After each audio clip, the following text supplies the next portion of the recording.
Well, thank you very much, Steve and Cheryl, for that much too generous introduction. If my late mother were here, being my mother, she would believe every word of it. If my late father were here, being a realist, he would probably wonder who you were talking about. But introductions of that sort remind me of the small boy who fell headfirst into a barrel of molasses. And when they pulled him out, he licked some of the molasses from his face and said, "Lord, make my tongue adequate to this occasion." Well, actually, this is not my night for humor, and I'm not a match for either Stephen or George. So I'm not even going to try to be funny. Except my first line in this, that's after this wonderful banquet, I think that I have exceeded the feed limit. Bad humor, you better believe it.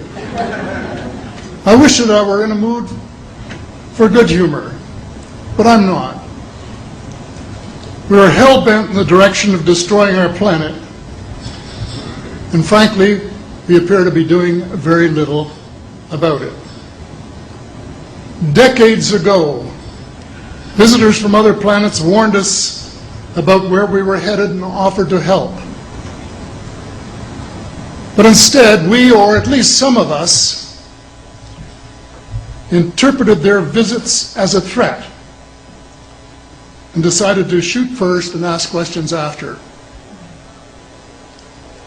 The inevitable result was that some of our planes were lost, but how many were due to retaliation and how many were as a result of our own stupidity is a moot point. Wilbert Smith, one of the first Canadians to take an active interest in the subject of UFOs, asked the visitors about the accidental destruction of our aircraft by flying into the vicinity of a flying saucer.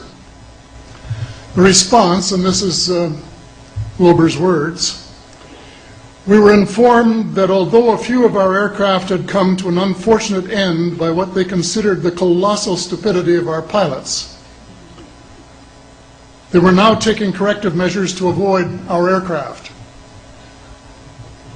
I asked them," and this is still Smith, I asked them what happened, and they said, "Well, the fields around the saucers in order to hold them up, in order to produce the gravity differential, the time field differentials which were necessary to operate the ship. These sometimes produced field combinations which reduced the strength of materials to the point where they were no longer strong enough to carry the loads that the materials were expected to carry." Now, as we know, aircraft, particularly the military type, are built with a rather small factor of safety. And in these regions of reduced binding, the materials are no longer strong enough to carry the load, and the craft simply comes apart. And when I read that, I was reminded of the late, great soprano Lily Pons, who used to smash crystal goblets with her high C. She would direct the sound at them, and something in the sound waves would change the structure of the glass, and it would fly apart.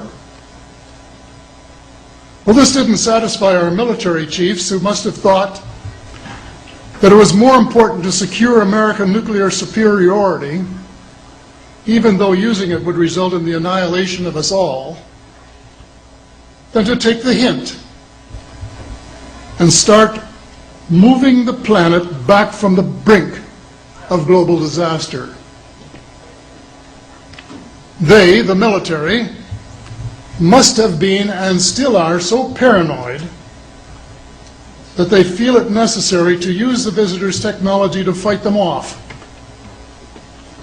rather than welcome them as partners in development, though they may have seconded a few renegades to assist them in what can best be viewed as diabolical developments. Stephen has said that talking about UFOs is passé, and that we should be talking or limiting our talk to exopolitics. Well, Stephen, I agree with you in theory, but in reality we have a problem when official U.S. policy insists that UFOs don't exist. The veil of secrecy must be lifted, and it has to be lifted now, before it's too late.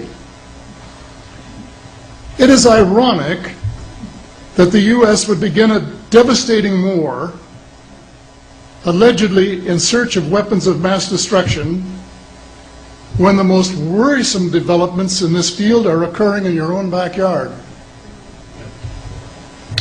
It is ironic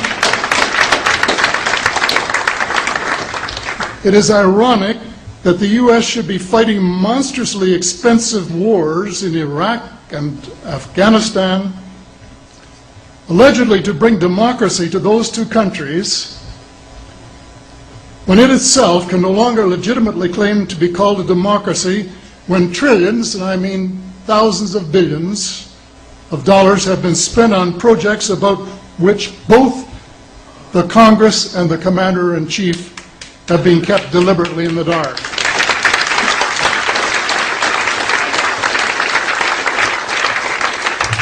How much has been accomplished in 60 years of feverish activity by some of the most educated minds in the United States? Has America developed flying saucers that are visually indistinguishable from the visitors, as alleged? And if so, what do they propose to do with them? Even more critical, what progress has been made in the development of clean energy sources that could conceivably replace fossil fuels and save the planet from becoming a veritable wasteland? Well, who has the answers? Someone does, but apparently they aren't telling either secretaries of defense or presidents because they don't have, quote, a need to know. In a story told by Dr. Stephen Greer, President Clinton was asked a question by White House reporter Sarah McClendon about why he didn't do something about disclosure. And Clinton replied, "Sarah, there's a government inside the government, and I don't control it." Excuse me, doesn't the Commander-in-Chief and the person who allegedly has their finger on the nuclear trigger have a right to know what his subordinates are doing? The people of the United States who have paid the bills have the right to know. The people of the world demand to know because it is our descendants too whose lives are in mortal danger.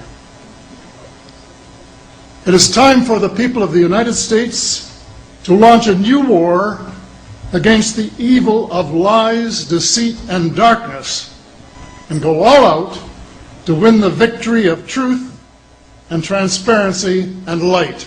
Thank you.